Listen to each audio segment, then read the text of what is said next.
2, 1। Hello दोस्तों, नमस्कार। स्वागत है आपका। इस वीडियो में हम देखेंगे आईएएस और पीसीएस के लिए कुछ क्वेश्चन जो कि टेस्ट सीरीज के रूप में हम देखते हैं। तो चलिए आइए स्टार्ट करते हैं। देखिए, इसमें ज़्यादातर जो है करंट से जुड़ के ही क्वेश्चन होंगे, चाहे वो बेसिक हों, चाहे आपके डायरेक्टली करंट से हों। तो पहला क्वेश्चन है, छत्तीसगढ़ की कुंवरबाई का नाम उनके किस कार्य के लिए जाना जाता है? तो ये शौचालय निर्माण के लिए जाना जाता है। ये पीसीएस के लिए इम्पोर्टेंट हो जाता है।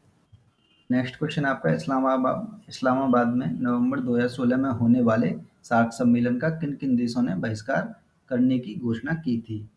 तो भूटान, अफगानिस्तान, बांग्लादेश और भारत। तो इन चारों ने ही इसके बहिष्कार की घोषणा कर दी थी। तो ये थोड़ा सा दे देते हैं क्वेश्चन करंट से जुड़ के। सन 1960 में भारत और पाकिस्तान के मध्य हुई सिंधु जल संधि के अनुसार 3 पूर्वी नदियां ब्यास, रावी, सतलज का नियंत्रण जो है भारत के पास है।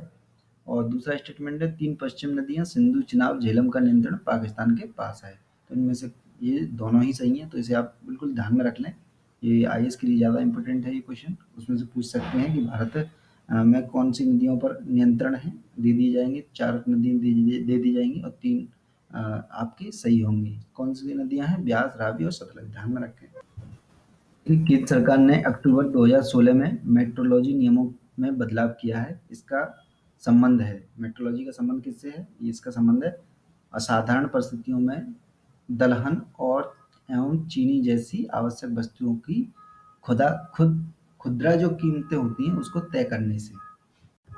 ब्रह्मपुत्र की किस नदी के पानी को चीन नियंत्रित करके भारत को प्रभावित कर सकता है? तो ये नदी थोड़ा सा ध्यान में रखें, सियाबोक नदी। Justice against sponsor of terrorism यानी जस्टा नाम से बहुचर्चित विधेयक किसके द्वारा पारित किया गया है? ये किया गया है आपके अमेरिका के द्वारा। भारत ने पेरिस जलवायु समझौते के अनुमोदन के लिए गांधी जी के जन्म दिवस के दिन को चुना। क्यों? क्योंकि इसका जो आंसर है वो बता देता हूँ। गांधी जी का जीवन दर्शन प्रकृति से सामंजस्य पर आधारित था और गांधी जी की जीवन शैली न्यूनतम कार्बन प्रयोग का सटीक उदाहरण थी। और बाकी के ये जो 2 ऑप्शन हैं, पहला और तीसरा, ये गलत हैं। क्यों? क्योंकि गांधी जी हमारे राष्ट्रपिता थे, तो इससे कोई लेना-देना नहीं है जलवायु परिवर्तन के अनुमोदन से उस दिन। और गांधी जी का जीवन सत्य एवं अहिंसा से भी कोई लेना-देना नहीं है। केवल प्राकृतिक चीज़ें जो होंगी उससे हमें देखना है। तो कभी-कभार ऐसे क्वेश्चन बनते हैं। सुपर बग्स किसे कहते हैं? सुपर बग्स जो कहते हैं वो हैं ऐसे वायरस जिन पर एंटीबायोटिक्स का असर होना बंद हो जाता है, उसे कहते हैं सुपर बग्स। देखिए, भारतीय अंतरिक्ष अनुसंधान संगठन द्वारा सितंबर 2016 में श्रीहरिकोटा से छोड़े गए पीएसएलवी C-35 के संबंध में निम्नलिखित 2 कथन दिए गए हैं, उनकी सत्यता पहचाननी है, कौन सा सत्य है।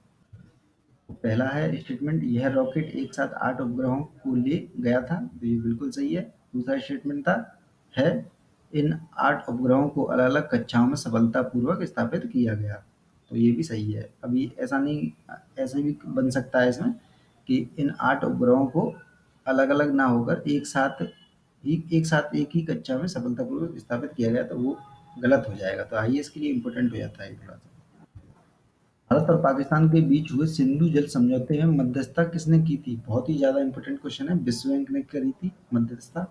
ये पूरी साल चर्चा का विषय रहा है सिंधु जल समझौता। महिलाओं के विरुद्ध घरेलू हिंसा से संबंधित महिला सुरक्षा कानून 2005 की धारा 2Q में से सर्वोच्च न्यायालय ने अक्टूबर 2016 में किन शब्दों को हटा दिया है? वयस्क पुरुष शब्द को हटा दिया है, ये ध्यान में रखना है। संयुक्त राष्ट्र संघ ने 9वें महासचिव एंटोनियो गुतेरेस किस देश के प्रधानमंत्री रह चुके हैं? ये पीसीएस के लिए इम्पोर्टेंट है। ये पुर्तगाल के प्रधानमंत्री रह चुके हैं।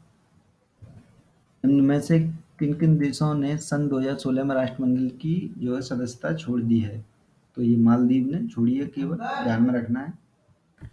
वैश्विक भूख सूचकांक यानी कि ग्लोबल हंगर इंडेक्स किसके द्वारा जारी किया जाता है? ये किया जाता है आपका अंतर्राष्ट्रीय खाद्यान्न नीति शोध संस्थान द्वारा। थोड़ा सा ध्यान में रखें इसे। भारत किस देश से कामोव 226T नामक हल्के वजन वाले बहुउद्देशीय हेलीकॉप्टर खरीद रहा है? ये पीसीएस के लिए इम्पोर्टेंट है। रूस से खरीद रहा है। मैथ्यू तूफान से तबाह हुए देश हैती। ध्यान में रखना है, हैती को कौन सा देश कहते हैं? ये कैरेबियन देश है। कैरेबियन देश आपको पता है कहाँ है? ये मेक्सिको के पास में जो कैरेबियन सागर है वहाँ पर है। सार्वजनिक बैंकों में बढ़ते हुए एनपीए के लिए कौन सी स्थितियां जिम्मेदार हैं? तो खराब प्रबंधन जिम्मेदार है, अविवेकपूर्ण ढंग से ऋण का देना जिम्मेदार है, ऋण वसूली में ढिलाई ये जिम्मेदार नहीं है, ये ध्यान में रखना है। ढिलाई नहीं है, कड़ाई है, लेकिन फिर भी वो लोग क्या करते हैं, कुछ ना कुछ बहाना बना देते हैं, तो इस वजह से पहला और दूसरा आंसर हो जाता है। ये आईएएस के लिए इम्पोर्टेंट है। भारत में प्रथम संसदीय चुनाव से पूर्व के संसद के अस्तित्व के संबंध में निम्नलिखित 3 कथनों को पढ़ना है, सत्य बताना है कौन सा है। संविधान सभा ही संसद का दायित्व निभाती थी, तो ये बिल्कुल सही है। और बाकी के संसद का कोई अस्तित्व नहीं था, ये गलत है। तत्कालीन मंत्रिपरिषद को ही संसद माना जाता था, ये भी गलत है। ये बिल्कुल सही है पहला। वैश्विक भूख सूचकांक की दृष्टि से भारत में स्थिति अत्यंत चिंताजनक है। अत्यंत चिंताजनक है स्थिति। इसके प्रमुख कारण क्या हैं? तो इसके प्रमुख कारण हैं उपयुक्त चिकित्सा व्यवस्था का अभाव, ये बिल्कुल सही है। दूसरा स्टेटमेंट, दूसरा जो है स्वच्छ स्वच्छ पेयजल की कमी, ये भी सही है। पूंजीवादी आर्थिक दर्शन, ये गलत है।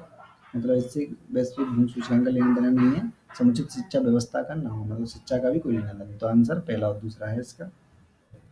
इनमें 2 वक्तव्य दिए गए हैं, इनमें से सही बताना है कौन-सा है। आंगनवाड़ी कार्यकर्ता का संबंध केवल महिलाओं एवं बच्चों से है, तो ये बिल्कुल सही है। मनरेगा योजना के अंतर्गत गरीबी रेखा से नीचे जीवन यापन करने वालों को ही रोजगार पाने का अधिकार है, तो ऐसा नहीं है, कोई भी रोजगार पा सकता है, चाहे गरीब हो, अमीर हो, कोई भी हो।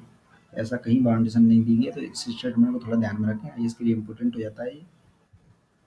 इस राज्य ने पूर्व राष्ट्रपति एपीजे अब्दुल कलाम के जन्मदिन 15 अक्टूबर को रीडिंग डे के रूप में मनाने की घोषणा करी है, ये महाराष्ट्र ने करी है।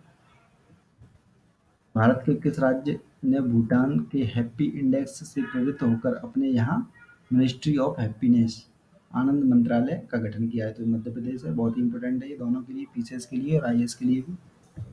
किगाली समझौता बहुत ही ज़्यादा इंपॉर्टेंट है। का संबंध निम्नलिखित में से किससे है? तो ये है आपका हाइड्रोफ्लोरोकार्बन के उत्सर्जन की कमी से संबंधित है इसका समझौते का संबंध।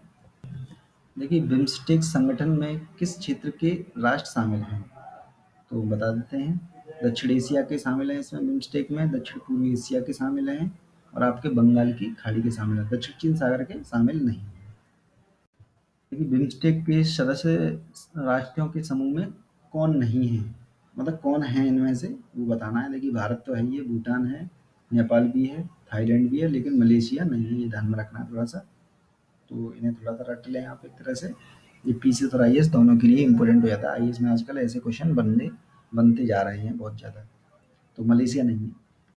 नागरिकता संशोधन अधिनियम 2016 के अंतर्गत भारत ने दे, किन देशों में रहने वाले अल्पसंख्यकों को अपने देश की नागरिकता देने का प्रावधान किया है? तो ये किया है आपके तीनों तीनों देशों ने, पाकिस्तान, बांग्लादेश, अफगानिस्तान में। निम्नलिखित 2 कथन दिए गए हैं, सत्य कौन-सा है ये बताना है। हाइड्रोफ्लोरोकार्बन में गर्मी को फँसाकर रखने की बहुत अधिक क्षमता होती है, तो ये बिल्कुल सही है। यह तत्व वायुमंडल के तापमान में वृद्धि कर रहा है, तो ये भी इम्पोर्टेंट है। इसी वजह से किगाली समझौता जो है किया गया है। इस संगठन ने न्यू डेवलपमेंट बैंक की स्थापना करी है, बहुत ही इम्पोर्टेंट है ये, ब्रिक्स ने करी है न्यू डेवलपमेंट बैंक की स्थापना। Aroma and phyto pharmaceutical mission की स्थापना का उद्देश्य क्या है? तो इसका उद्देश्य है बंजर एवं अनुपयोगी भूमि पर औषधीय पौधों की कृषि को बढ़ावा देना और आपका औषधीय पौधों के उत्पाद के प्रसंस्करण को बढ़ावा देना। प्रसंस्करण का मतलब तो आप जानते ही हैं, प्रोसेसिंग करना। और आयुर्वेदिक चिकित्सा पद्धति को लोकप्रिय बनाना इसका उद्देश्य नहीं है। तो aroma and phyto pharmaceutical mission को थोड़ा सा ध्यान में रखें, इससे जुड़े हुए इन तथ्यों को भी ध्यान में रखें, आईएएस में आ सकता है ये। तो दोस्तों, इस वीडियो में बस इतना ही। जिन्होंने पुराने वीडियो नहीं देखे हैं, आपकी स्क्रीन पर आ चुके हैं, उन्हें देख लें, क्योंकि उनसे आपको बहुत ही फ़ायदा होगा। और विजन आईएएस की टेस्ट सीरीज भी देख सकते हैं, आ चुकी है आपकी स्क्रीन पर। और इस वीडियो को लाइक करना बिल्कुल ना भूलें, और जिन्होंने सब्सक्राइब नहीं किया अब तक, सब्सक्राइब कर लें। रेगुलर वीडियो प्राप्त होते रहेंगे आपको, तो देखते रहें एग्जाम मेड जी। धन्यवाद। और सारे वीडियो प्राप्त करने के लिए एग्जाम मेड जी टाइप करें।